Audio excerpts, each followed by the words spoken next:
So good morning, everyone. Welcome to episode 3.0 of 2brosPodcast. Why is it not episode 3? Why is it 3.0? It's 3.0 because if I edited it, it might be 1, 2, 3, I got 4, you. and 5. So 3.0 final.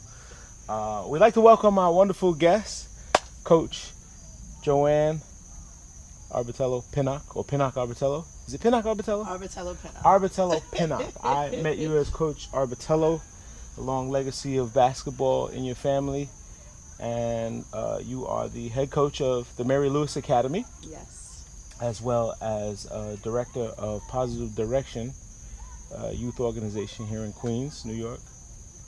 Well, welcome to the podcast. I am very excited to be here this morning. We're excited to have you. Honored. You are you're an exciting guest to have. We welcome you. My brother bought some stuff for some, I don't know what. Well, I was hoping we could make Irish coffee with the Canadian whiskey, but maybe we'll do that later. It might happen on the go. That's fine. It might happen on the go. That's so you brought some stuff. I brought some cream. Okay, that's all we need. Cool. She brought donuts. That's all we need. Dunkin' Donuts is not a sponsor, but if they wish to, please. Yes. But we will turn the label down. As Italians, you always bring something wherever you go. Absolutely. You bring something. Like the Listen, I rules. couldn't go empty-handed. 100%. Thank you very much. So thanks for coming. As you know, we are unscripted and undialogued, so we have no agenda other than the fact to get to know you and let our fans get to know you. You're an exciting individual. You have tons of things going on. I mean, I've known you for, I want to say, about maybe 15 years now, 12 maybe. Wow.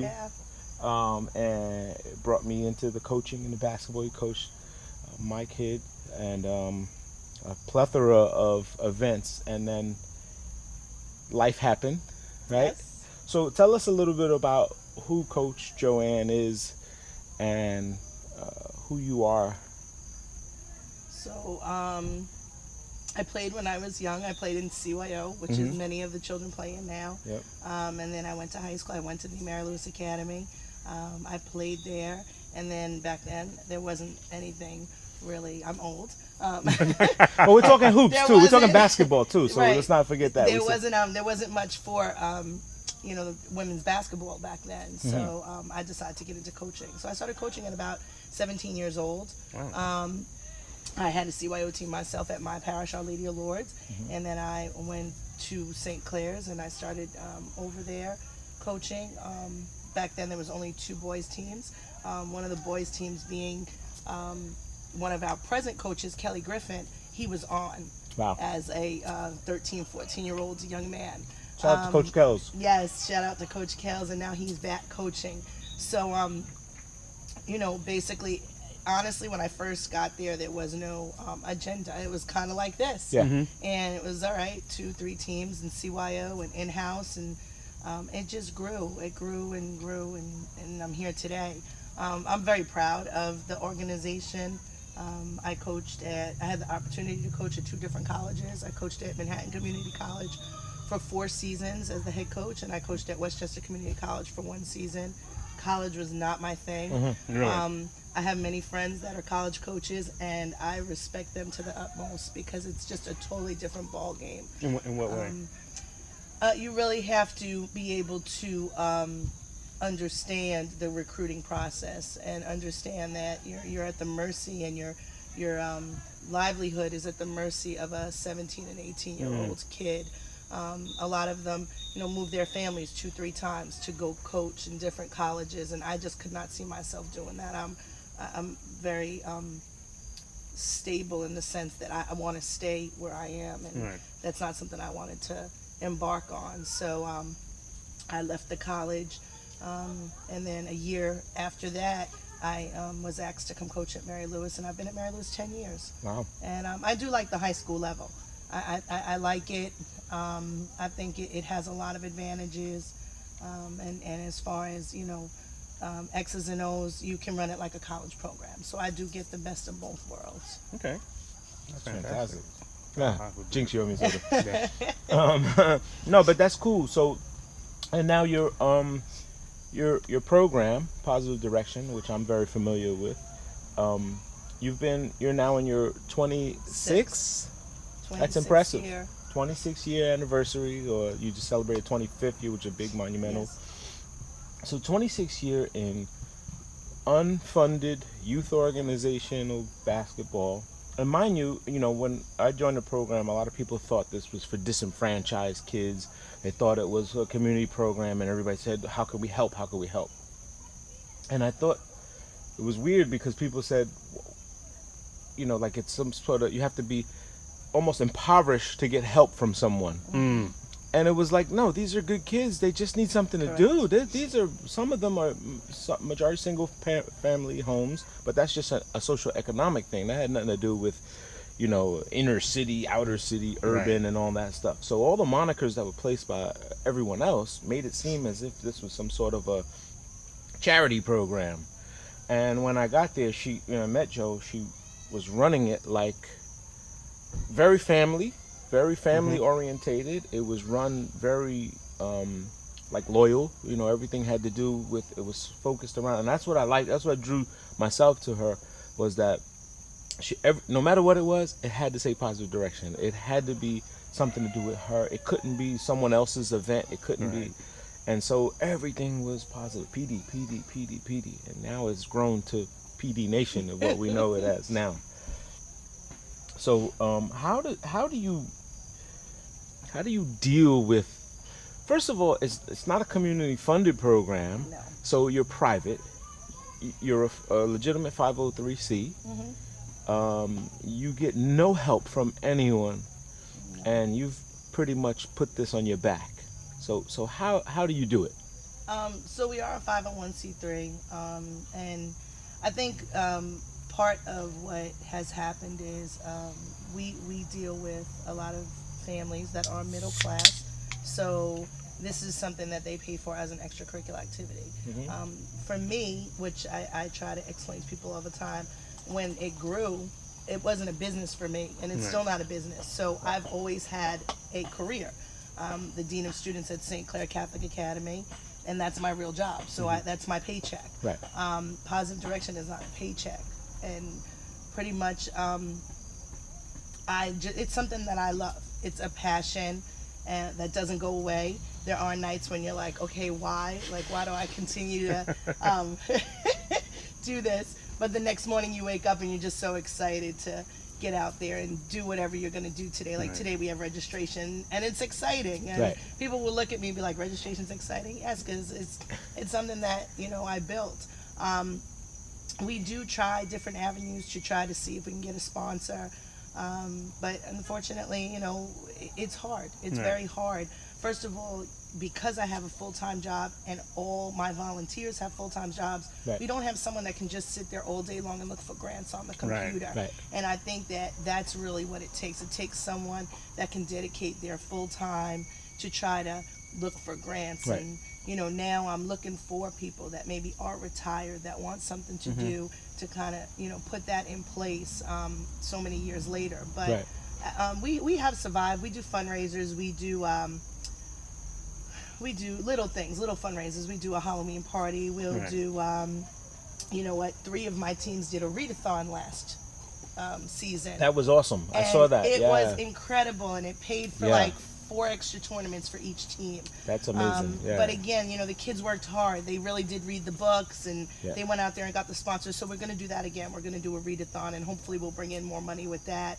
The days of the candy sales and those are over. I can't, sit there and it's hard to do that. Well, it's also gotten crazy. Like, you go to the supermarket, some kids outside asking for a buck for his team, and you're like, dude, really, you play? Like, you play with those kids, like they don't even look like players and stuff like that. And I've fortunately been on the side of both, a parent and a coach, and John's coached for football. Oh, nice. So he was with Rosedale Jets. So.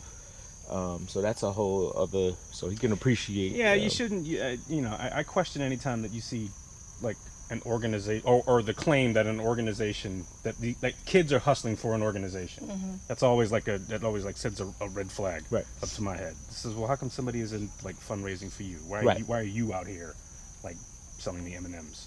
Yeah, it's interesting, but at the the height of all scams in the world, you know, it's just so hard to give somebody $1 and say, Yeah. hey, you know what, I believe in you. And we've gone, as I've been with you, and we've stood on the side of the road and made a considerable amount of money to help fund kids go. Now, you know, so to dial back a little bit, you compete on a national level. Yes. You send kids to tournaments from here to LA to Vegas, Philly, Houston, God bless.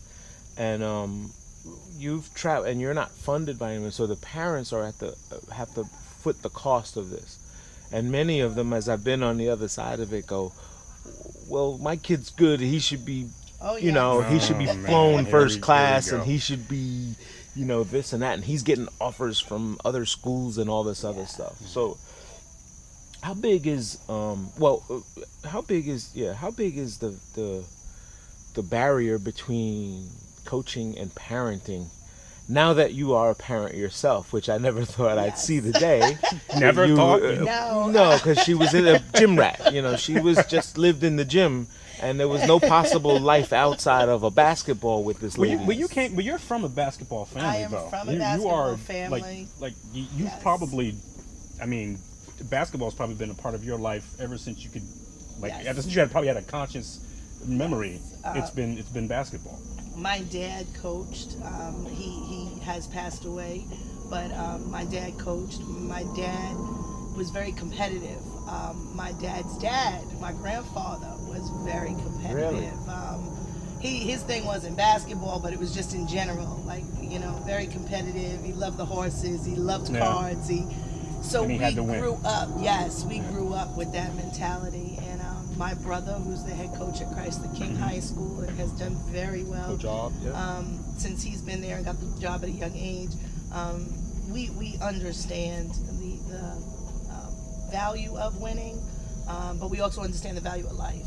Yeah. So coming from a family that is just very loyal to a lot of things, you know, that was something that we were taught first and foremost. That is something that I battle with every day, because it is very different.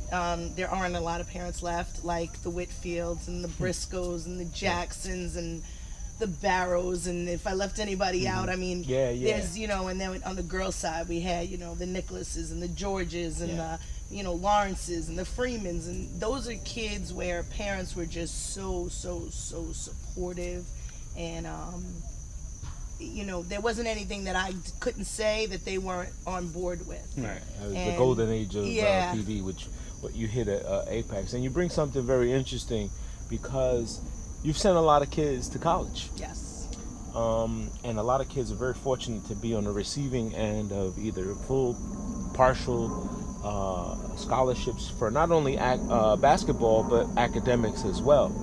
So it's a huge accreditation to your program, number one, but two, to for those teams and these organizations that promise you the world. There's only one promise that counts at this point, at this level, is can you get into school? Right. So as far as I've known, you've always promoted, hey, you know, get to school on your back. You know what I'm saying? If this is something you could do and you could do well, then get to the school, but go to a school that can do something for you as well, not just go there and play and season's over and you sit out and you flunk the rest of the year and stuff like that. So name some of the schools that you've had success with in sending kids to. Wow. just off the top of your head, if you can remember. The first group of young ladies that we had. And forget what I know. Right. The first group of young ladies that I had that are now 30 years old. Yes. They had a team of 12, and if I can recall correctly, we had 7 Division I scholarships off that team, and that was my very first girls team. They went to James Madison, Fairleigh Dickinson University, Townsend, St. Francis in Brooklyn, Colgate. I'm missing one. Brandy went to Wheatley, which is a Division III school, but a very high-end academic school. And then on the boys' side, Fairfield, Marist. Tim and them went to Marymount. Yep. You had Roland went to Roland went to Hofstra, Hofstra. and then Binghamton. I guess he went to Binghamton after that.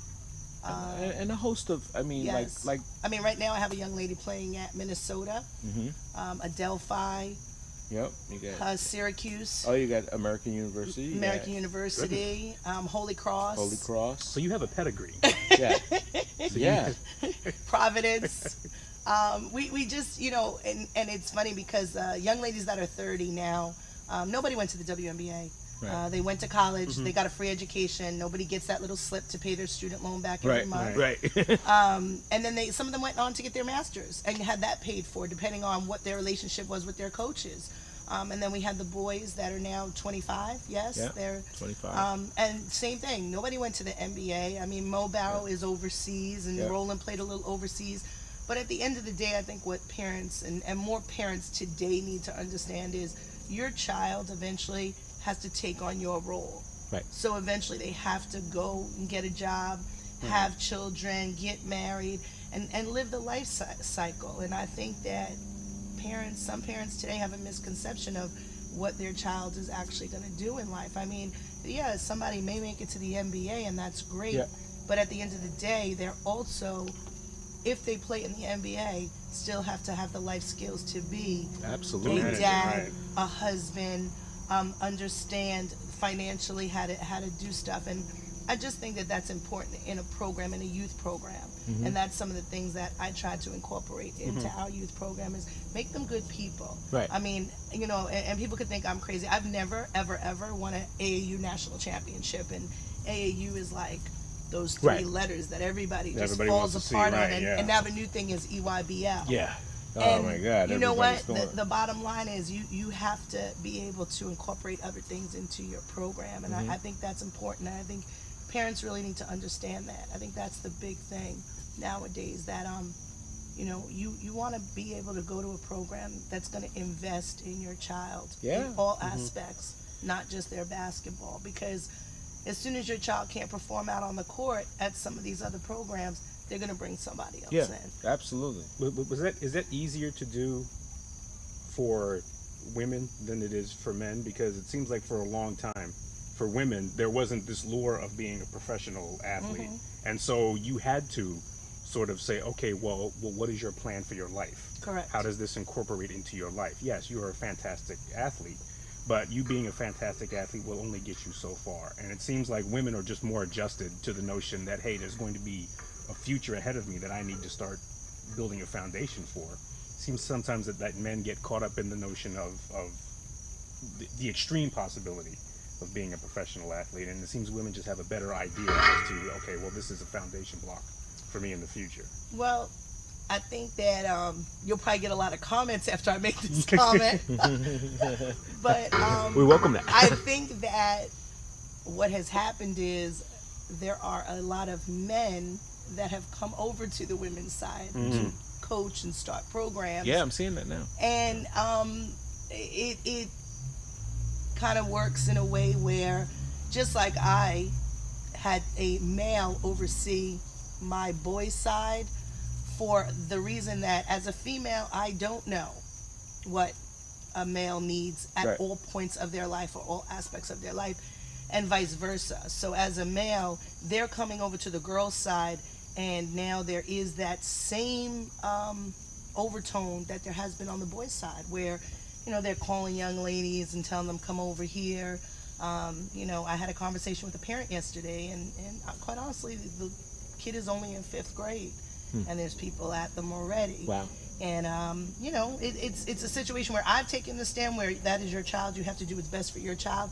But it definitely hurts me to see that there are so many people out there doing it for the wrong reasons and not Yeah. really taking the best interest of the child and saying, hey, listen, you know what, because that same person that's making that call to that child is not making the call to the child that's sitting on my bench. Right. So where is your interest? Your Where is interest your isn't in the interest? child. Your interest is in Right. the fact that they can put the ball in the basket, Right. Yeah. which concerns me.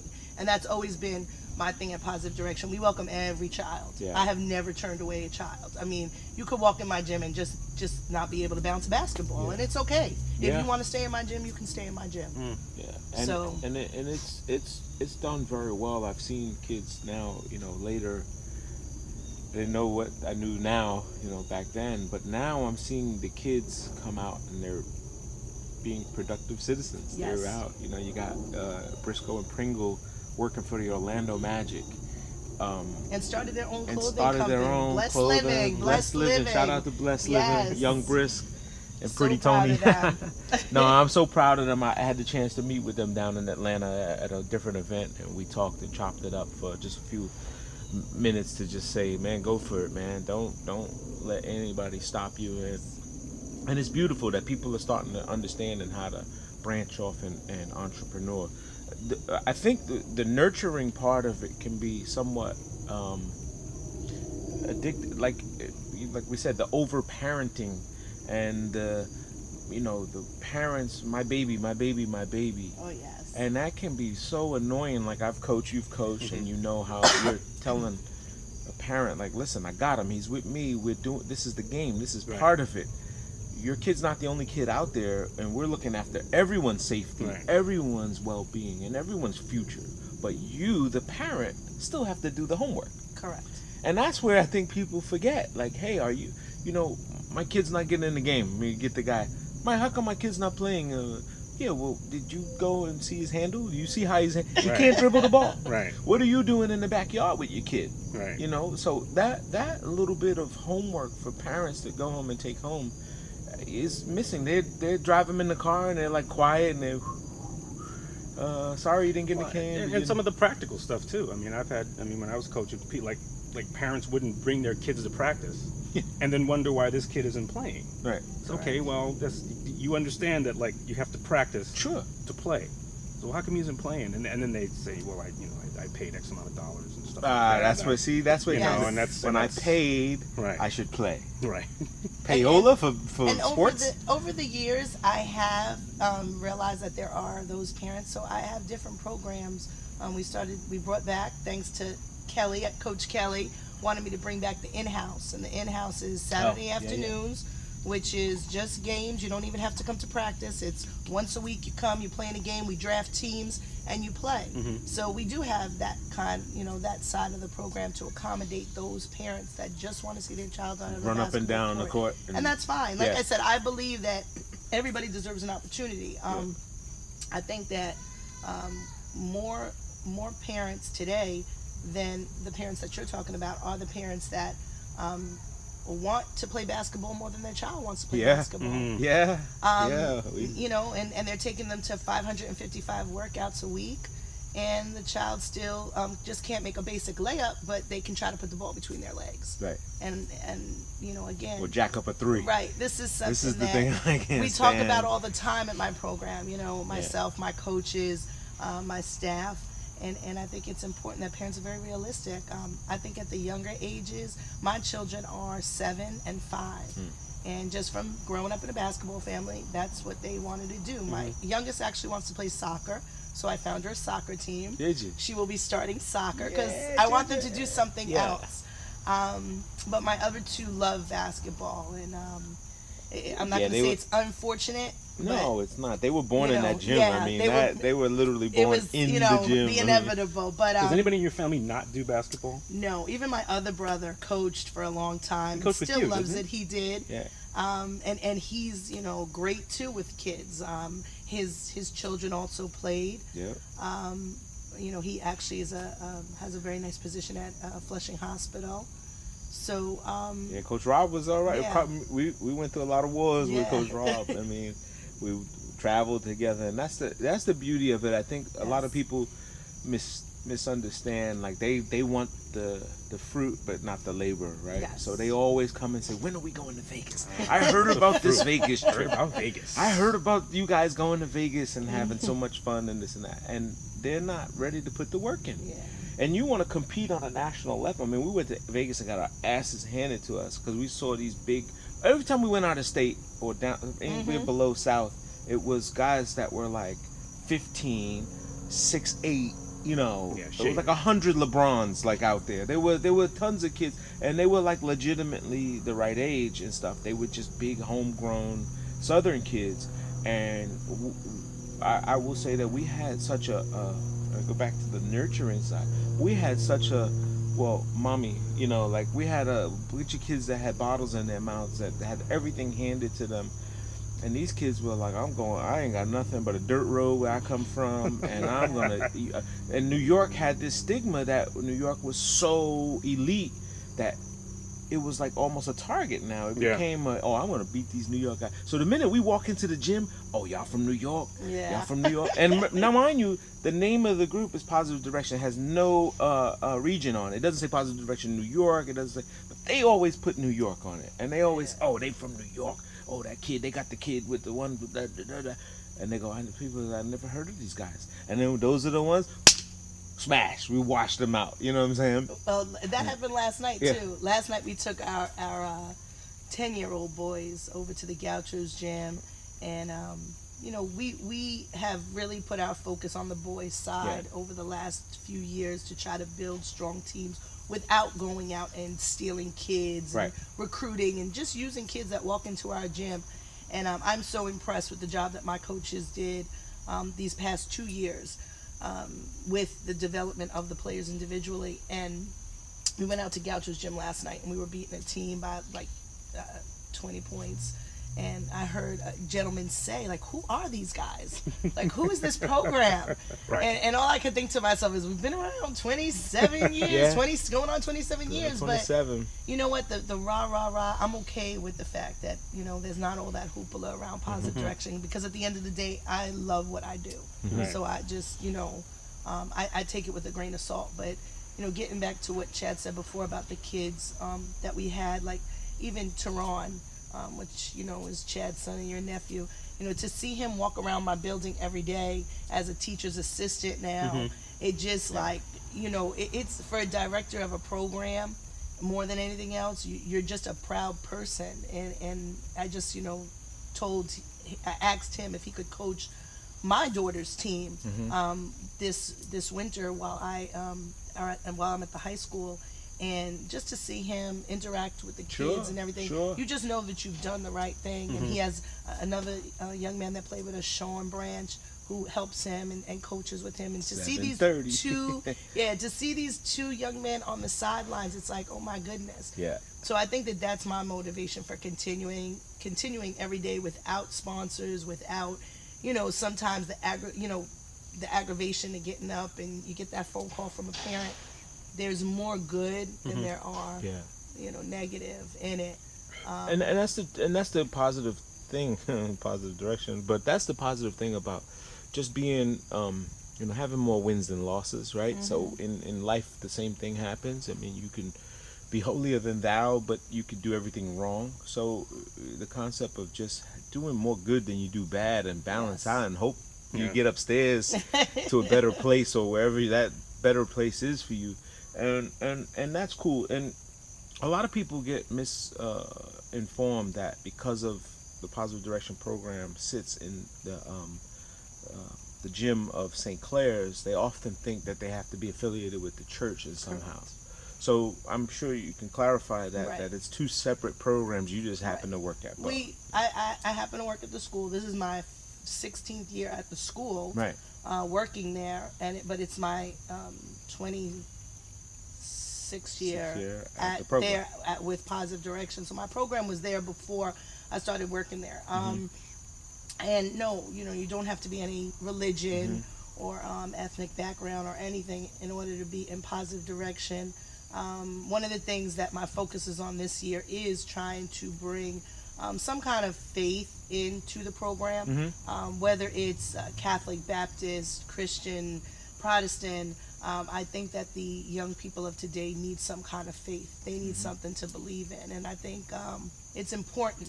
So I worked with the youth minister at St. Clair's, and we're going to go to a youth mass once a month at St. Clair's. It's not going to be mandatory, but I'm going to encourage the young people to come out. The entire mass is run by the youth. Right. So Okay. the priest does oversee the mass, but everything else is done by the youth. Right. And then I want to open it up, which we have a family day on October 15th, where we're going to bring in the whole program, anyone that's signed up, to a family day, and we're going to have little workshops for the kids as well as the parents, just on what the process is about and what should be happening at certain ages in your child's life, whether, sports as well as academics. And at that time, I'm going to open it up for anyone else who does have a church where they would like that positive direction group to attend. So, maybe October we'll go to St. Clair's, but in November we'll go to someone else's church, because I just think it's important that we bring the faith into what we're doing, because I think there's a lot of that missing right now. Oh, we're missing a lot right now, and there's tons of people that would probably beg to differ, or when it comes to religion and Correct. it comes to your spiritual orientation. It's almost now a curse, just like gender and sexual orientation. And so mighty funny how spiritual and sexual they have the same amount of prosecution from just, oh, you believe this, you're one of those. Oh, you're this, like, I'm 45 years old and I don't know the difference between a Protestant, a Baptist, and a I don't know the difference of it. And I've gone to church all my life and just obviously heeding the word. So I think it's very important to have some sort of faith, but also have some spiritual guidance that has something that can just explain it to you. And I think people get it confused where they think that one way is your way and only the way. And if you read any of the stories of the Bible, it's no different than reading a horoscope or a fortune cookie. It applies to your day, right? And you choose to accept really, I'm gonna have a good day. Like, what's so bad about just having someone tell you, hey, you're gonna have a great day today? Right. What's so bad about that? People go nuts. Why should I have a good day? Why did you tell me to have a good day? Who said this? Your God or my God? Well, the hardest thing to do is when you walk is to look at somebody and say good morning. Yeah. You know how hard that is? It's the weirdest thing that people react to you so weird. If you just walk, sometimes when I walk to work and I see somebody in that cast, say, hey, good morning. And there's like usually there's a, oh, hi, good morning. Back. And it happens here. I've been in this neighborhood 12 years, and my neighbors, we could walk by each other. Hi, good morning, and they just put their head down, and they just keep walking, as if like they're so afraid. I don't know what people are afraid of, and so socially we've come a long way of just not being social. Yeah, we seem to always go back to this topic here on the podcast because social media has become unsocial. It's just, and it's a means to an end. But I know you use social media a ton to promote the program. Absolutely. You're constantly, and it's been previously years ago used to always be, I didn't know. The biggest thing at showing up for practice, or when, funny thing, they know when the games are. They always know when the games are. That's almost no excuse now. I mean, right. I'm sure that I post it everywhere. You post everything everywhere, and if you don't know, well, then you just don't want to know. Right, you just don't want to know. Right. We send emails. I have team administrators, which are volunteer, usually moms of the program, that also send out. We use something called Team Snap. I think it's called Team Snap. Yeah. And that sends out everything. Wow. To each team. So they sign up to it? So they subscribe to it, and then they get everything. So, between that and text messages, I mean, we've come a long way with that, so I don't think that that's an issue. Social media is definitely, it's something that has created issues at times. Not for so much for me personally, but... if it's not used in the right way. I think social media needs to be used you got to manage it. Absolutely. Yeah. I actually, when my high school season starts and the team is picked, I have a social media ban. Wow. So my high school team is not allowed on social media. Wow. From day one of the season until we are finished. So they can't tweet, they can't posts, they can't post. They are, like, we did a signing, like when the girls signed for colleges. So I have a young lady at Notre Dame, Danielle Patterson. She was an All-American last year. And when she signed, the night she signed, along with Courtney McCool, who's at Catholic University. So here's some more schools. Yep. We let them tweet that night the picture of the team signing, but that's it. They're not allowed on social media. They're not allowed to post. They're not allowed to like. Nothing. And they've been very good with it. I have to very say. interesting. Yeah, I was about to say, what's Hey, listen, been very let's good. hold that thought 1 second. We're going to go for a battery change. It's almost like a commercial. We're going to change the battery real We're quick. change the battery. We're going to hold that thought. Remember where we are. I need you to remember where we are. Because I put all this in. I got my thumb up. It's about likes. But I want to hear more about this light and Okay. the social media ban. All right, folks, we're back from We're our talking about commercial break. likes. We were talking about if you got any Social pushback media. from your social media. How is that initially received when it's come to the understanding, okay, you are not going to be on social media? Well, what does that mean? It So, means exactly what that means. right. You are not tweeting, you're not posting, you're not liking. You said not even accepting a like. Correct. Wow. So last year was the second year I did it. Last season. So the first season, I have a meeting at the beginning of the season with the young ladies. They all get a binder. Okay. And that was one of the pages in the binder. So yes, when we got to that page, they looked at me like, Coach, you've absolutely lost your mind. Wow. But I have to say, the young ladies were very mature. It was something that we had to get to understand. So like you couldn't like it, you Right. couldn't like a post, you couldn't, and you know what? They embraced it. It started the night that they were accepted onto the team. So you saw all their last posts say, "Won't see you till the end of the season." Right. Okay. That's You know, great. they made a joke out of it. That's great. And they did stick to it. I'm sure one or two probably snuck behind my back and did something at one particular time, but I don't think it was excessive because I find out everything, and that's something that my young ladies have come to realize that I do. That you find out everything. And now the girls come back this second season, which was last season. And the girls that weren't on the team, the girls that were on the team, let them know, hey, listen, this is what it's going to be. This is what it's going to be. Now, last year, Mary Lewis, Yes. how far did you get in the season? We went. Well, first of all, what do you play? You play in New York City's We played in the CHSA, CSHA. Girls CHSA, Okay. which is one of the strongest leagues in the country. It's considered. This season we won the Brooklyn Queens Championship for Congrats. the first time Yeah, congrats. in school history. Thank you. We won the city championship, which means that you beat an archdiocese team. That's the city championship. We beat Monsignor Scanlon. And then we won the state championship, which was also Monsignor Scanlon who we played. Wow. A few days later after the So city. you played them back in the Correct. same. Okay. And then we went to the Federations, which is up in Glens Falls, and we lost to South Shore. And that's a Brooklyn team, Correct. So we beat. which a lot of history. Yes. With that team. We beat Baldwin to get to the championship game, and then we lost in the Federations. And I think that the experience was one that just you can't even describe. Yeah.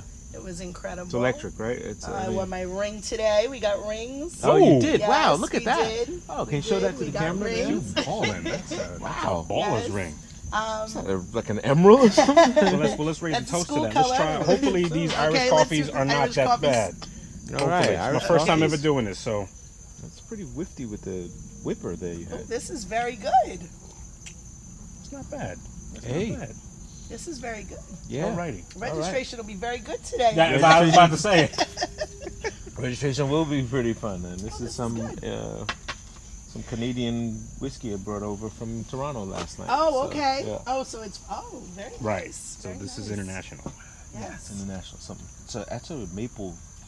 This is an interesting Canadian maple whiskey. It's very good. You can't even really taste it. No, because it I doesn't don't taste- like. I'm glad you like it. Yes. Yeah, no, it's very good. So that's wonderful. I mean, you making it all the way, and this year obviously you're going for the gold, trying to get Yes. back there. The And how you lost how many players this year to seniors? I had 5 seniors graduate. Right, one of which you said went to. Yes, one of which was a McDonald's All-American, Daniel Patterson. So we have 3 premier guards, probably 3 of the most highly recruited guards in the city. Good, fantastic. Jordan Nixon, who was on a visit to Virginia this weekend. Kenya Pollock, who was also on a visit this weekend to St. Joe's in Philly. And Val Valcourt, who's actually a Positive Direction kid, has been around me since she's in the 5th grade, 6th grade. Val's a workhorse. Yes. She's a and workhorse. she's being recruited by Hofstra. She has LaSalle and University of Buffalo, which Kyrie Carter, who played at Positive Direction, is the director of women's operations. Yes. My goodness. Yeah. So it's all family. It's all family. I mean, and you know, we say this lightly, but you know, PD Nation is everywhere. Like when you come from that alumni, and that was why I was so interested to bring you on here, because the voice of what you do in the community doesn't stop here. It goes international. It goes worldwide. And no stranger to travel calamities or things that have gone wrong. Renting buses where the roofs and the tires fall off, and Tires fall off of a bus. Yeah, man. So I mean, but I think the any means necessary and the will to just get there is a lot for people to aspire to, and I think people pick up on your energy.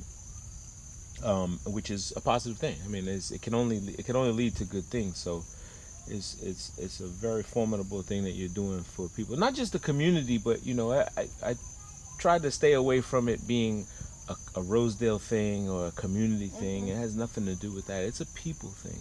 It's a family thing, and the stress of having books, you know, before ball type of thing was always what drew me to the program, of making sure the kids before ball. Yeah, making sure the kids had at least a work-study habit. Okay. That they understood that when they get to college, there will be study sessions. There will be, you know, and that was always the thing with some kids that were higher recruited kids that were kind of like, oh, I don't have to come to study session. So, and then the other kids said, well, why do I have to do it if he doesn't come? Right. Because he drops 45 points and gets us the looks, and now someone's looking at you because of him. So, it is a give and take, and it has a lot of undertones that parents just, if you're not in the basketball world, you don't understand it, you know. And my first stab at coaching, I was a Team Mom recipient. Actually, I was like the first male to ever get a Team Mom award. I'm pretty proud of it too. It's up on my wall too. Yes, you I am pretty proud of it. Because you went from Team Mom. Yeah.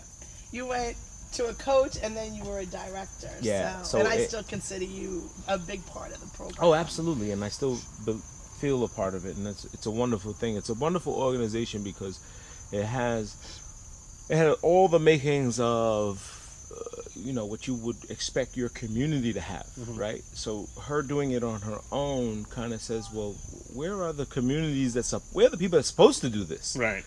Like, who are they? And you know, I've seen you get flack from people on the outside looking in that have no idea. And this is when you didn't have kids. Right. So she didn't have kids in the program. She didn't have kids her own. So people were like, why are you doing this? And I often question, so what drives you to do this? And I guess what you talked about earlier with her, about her family, the history, the lineage.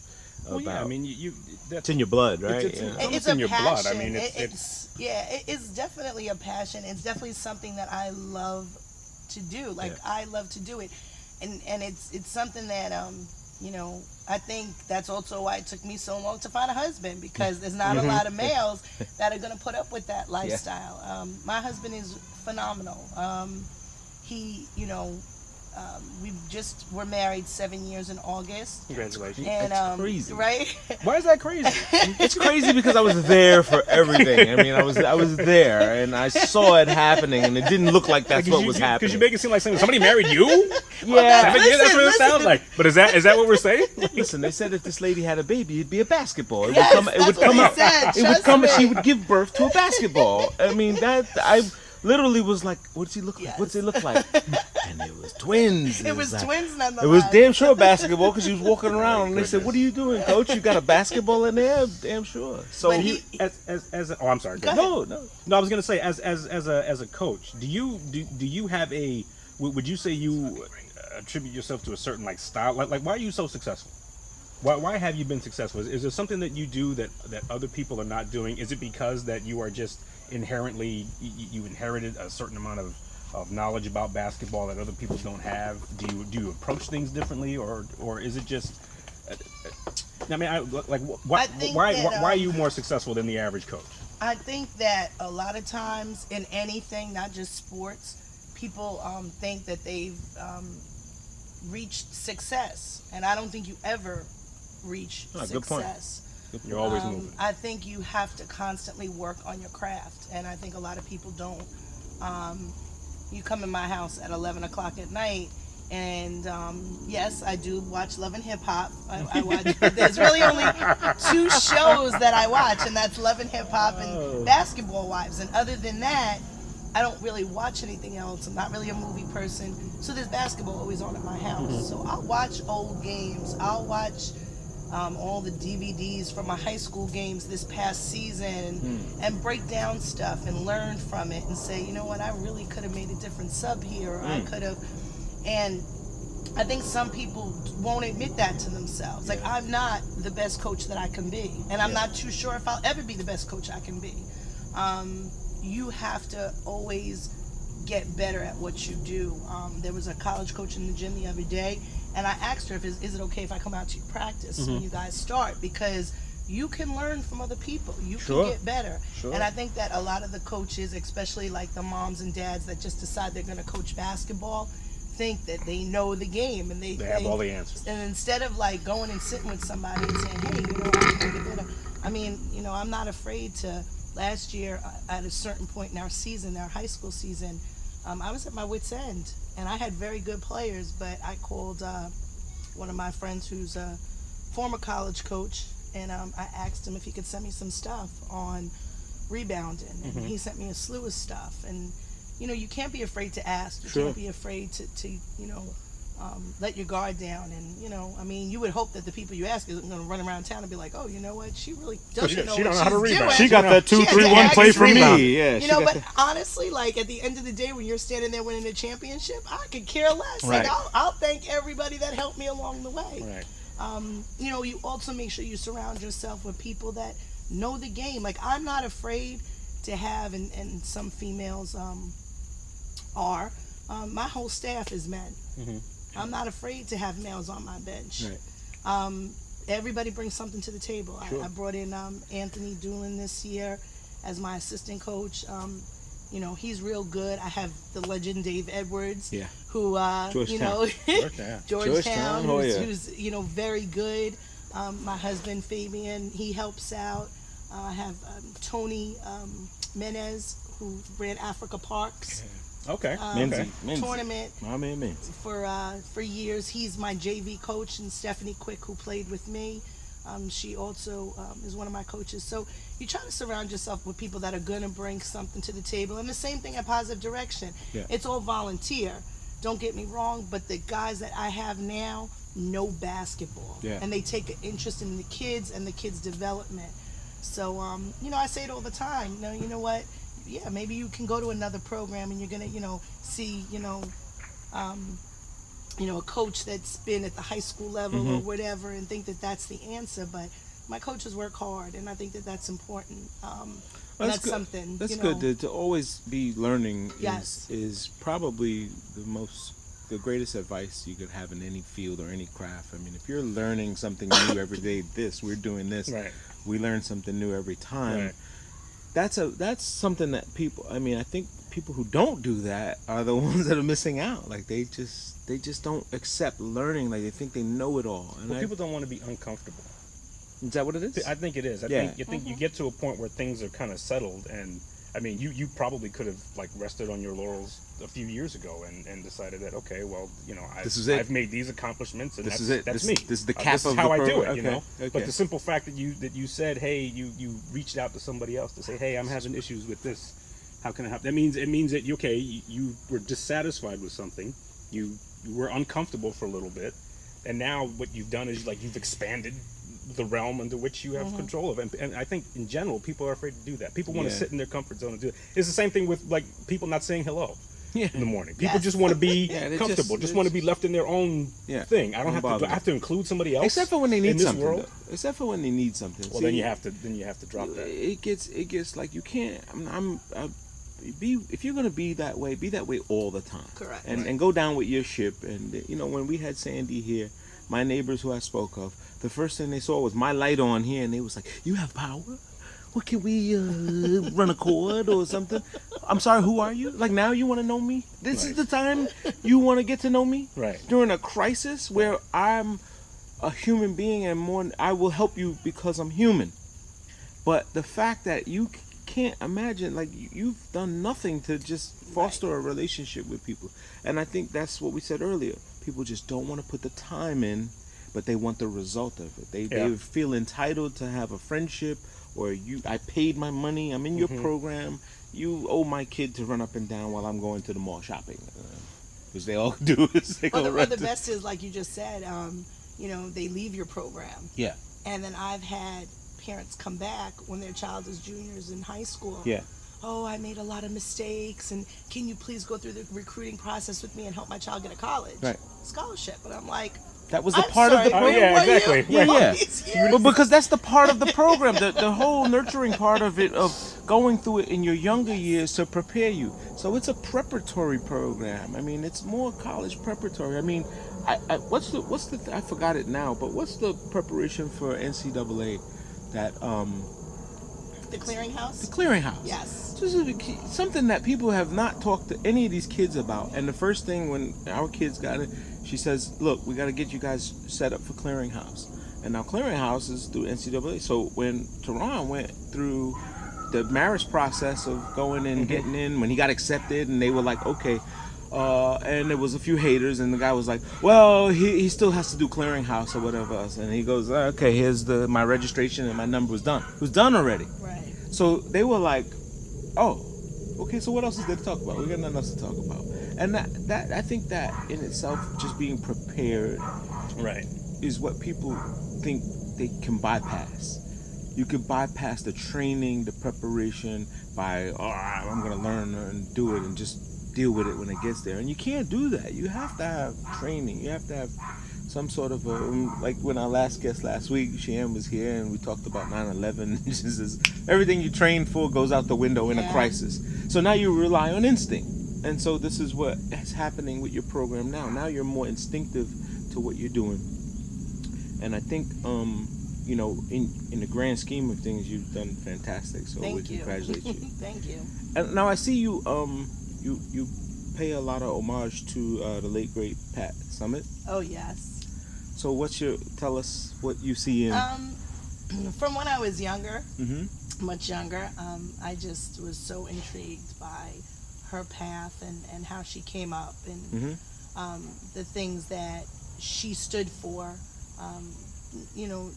women's empowerment and how she ran her ship. I've read all her books, and a lot of times, when I'm getting ready to start my season, I take a lot of her quotes and I, So you see a little bit of what she's done successful wise and taking a little bit and indoctrinated in some what you do. Right. I mean, no one could ever be Pat Summitt, yeah, but that's when you're younger and you say, who do you want to be? Yeah, you want to be Pat Summitt. That is definitely someone.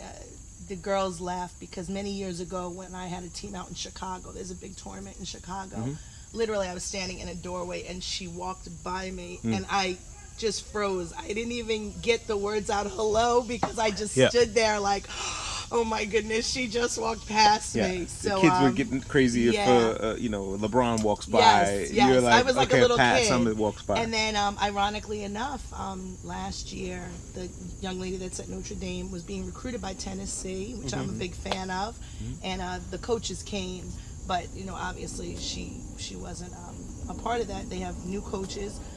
But just to have Tennessee in the building, and even as far as the school she's at, Muffet McGraw, who's the head coach at Notre Dame, you have icon women coaches that you don't get that. The Vivian Stringers, you don't get that anymore. And don't get me wrong, Gino is a phenomenal coach. You can't take anything. I'm not a UConn fan, but he's a phenomenal coach. You can't take anything away from what he does. But to see women who have embarked on that and became head coaches and have been so successful, for someone like me, it's just, even though I don't want to coach at the college level, it's just refreshing to watch, and you know. Why not? Not one, at one of the big schools. You can't see yourself at one of the big schools. No. Really up there on the forefront. No. I mean, it's too many things that you have to, you know, first you have to be the assistant and get out there and recruit. And I'll be honest with you, I just, now choosing to have a family, I feel that children, you know, need to be your priority once you've decided that you want to have children. As they should. That's your priority. And they definitely are my priority. I love my kids more than anything. You two little basketballs. Yes. Yeah. 3. Yeah, I didn't even stop at 2. I had 3. It was a 2 for 1. You got a 2 for 1 and then one after. And then one after. But this is great. We really appreciate you coming on the podcast and talking, just giving us a perspective of you. You're a very intriguing person. Thank you. Has offered the community, has done a lot for this community, and more for the city. I mean, I think I don't know of any other women, you know, in your field that have contributed as much more to at least the nurturing of kids, growing up and using basketball as the carrot to help them get to that next level. And you know, it says a lot. I mean, other than, you know, some of the bigger name coaches, what was the lady at Boys and Girls, and you know, she rings a bell, like people know her. Lovelace. Yeah, Lovelace. Yes. And she has a history. But I think for Queens, you know, you're it. Like, Tag, you're it, man. You're it. And it's tough sometimes. Yeah. Hanging with the big dogs, because you're definitely in a man's world. Yeah. And I'm okay with that. Like, that's no, another you thing. don't. I think you fared off well. I mean, in some cases, I've been to places where people are afraid of you, where they're afraid of you because they don't know you. That's why they don't know you, and they just say, "Oh, here comes that blonde bombshell, atomic blonde. Here she comes, and she's on. Let me move. I don't want to hear nothing." And I think the chitter chatter, you know, the women's club, now with social media, it's more amplified.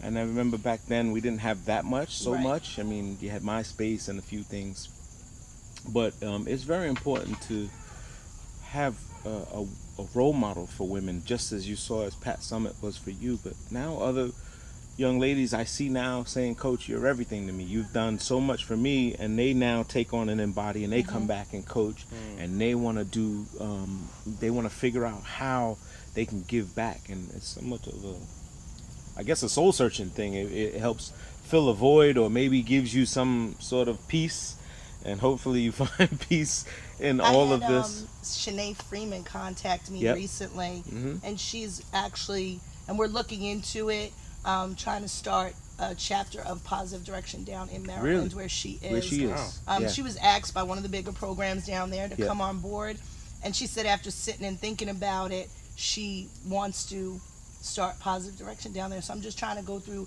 the paperwork to see exactly what it'll take to make sure the 501c3 and all that would be in order. That would be great. That would be phenomenal. Yeah, and you know what? I got off the phone and I was just so choked up, and you know, to me that's better than any championship, than any win, and or saying, you know, you went 50-0, because 50-0 eventually goes away, but this stuff lasts. It lasts. So, and I think the more people you touch along the way means a lot more than, like you said, any little piece of, you know, these trophies are trinkets, and they're so abstract now, right? The biggest trophy. Did you ever think about how we're getting this thing home? Sometimes it's like, I hope we don't win, because I can't fit this. You got 6 kids in your car packed in. You go off to the Bronx somewhere, or you're playing in some tournament. And then you gotta lay the trophies down. And you gotta lay the trophies down. You break them halfway before you get home, anyway. Or you come home and you tie them onto the roof, and you get bungee cords with you, and you bring them there. We're gonna win this trip. We're gonna strap it to the car, and hopefully someone has a truck. You know what I'm saying? Right, that throws all the trophies in one guy's truck. But congratulations to you, Coach, for much success. We wish you more. Good luck on your season this year. Yes, thank you. We're going to be back up there in Glens Falls. I know you will. And what is it? Two Bros is gonna come up and do the podcast. We may have Falls. yes. We may have to do have to Two do Bros that. podcast up in Glens Falls. Up in Glens You're gonna Falls. have to come up there. We'll get you little media passes. That's it. Oh, that's great. That's what we're going for. We're going for media passes now. Fantastic. Yeah. Oh, my little lancet. I just want just little thing. laminate. I just want just a little laminate. What's that? No, that's for somebody else. I have a lancet. Thank you. That's good. But again, thank you so much for coming. You have anything you want to tell people about your program? I just want to thank you guys for having me on today. I you're think more this than is welcome. great what you started. I think there's other people that you could bring on that this will serve a purpose for, Absolutely. especially with social media today. Yep. And anyone that has a child out there that would like to come down to a program, Positive Direction is always there. Yep. So you can go to find our them. website. Yep. What's the website? You know it off the top? www.positivedirectionhoops.com. Nice. And you, for sure, if you're on social media, you can catch them on any one of the mediums: Yes. Facebook, Snapchat. No, Snapchat. Not yet. Instagram, Instagram, Twitter. I'm not on Twitter yet. I just can't do it. No, but that's amazing. I mean, we think, social media has really been the driver in almost every avenue of today's society. Like in my job, if the internet goes off, we go home. Huh? Everybody says, "Hey, we'll just go home." Wow. I'm like, wait a minute. You can call the people. The phones work. Exactly. You can make a call phone people, but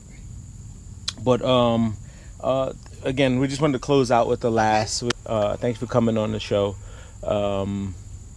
John. How we anything else for the coach? No, it was fantastic talking to you. Thank you. Yeah. It was absolutely fantastic talking to you. I think you've been the best thing that's happened here so far. I think the second best thing are these Irish coffees that I made. Yeah, the Irish coffees They were delicious. the Irish coffee I was might a come back really. next Sunday just for the Irish coffee. Yeah. Sit over there and listen to the podcast. This might be a thing here. I mean, They were very good.